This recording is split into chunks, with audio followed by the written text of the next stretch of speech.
Let's go to the more substantive issue of religious discrimination, because I know it's a big issue in the communities that you're close to in Queensland.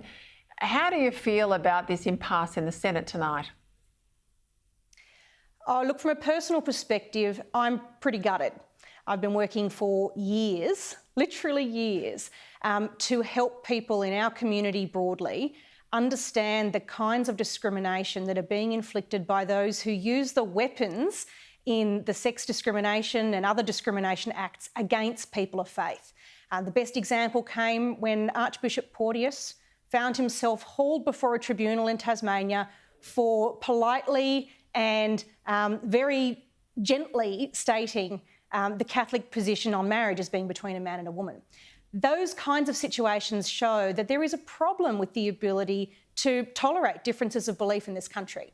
Now, you and I know, Peta, that's best solved by taking away the weapons that exist in other discrimination acts. But in circumstances where that wasn't achievable, we tried to level the playing field. But with the amendments that were passed in the wee hours of this morning, we were left as a government with no option but to pull the entire package, because the changes that were made would have actually exposed religious people to more discrimination and would have made it so difficult for religious schools to operate according to their ethos, to teach the tenets of their faith, to be able to enforce standards of behaviour that reflect the tenets of that faith.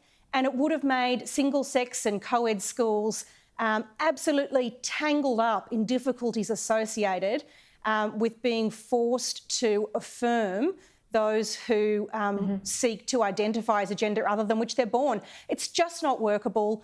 It wasn't legally sound. And so ultimately, we had to make sure that we weren't making a solution that was even worse.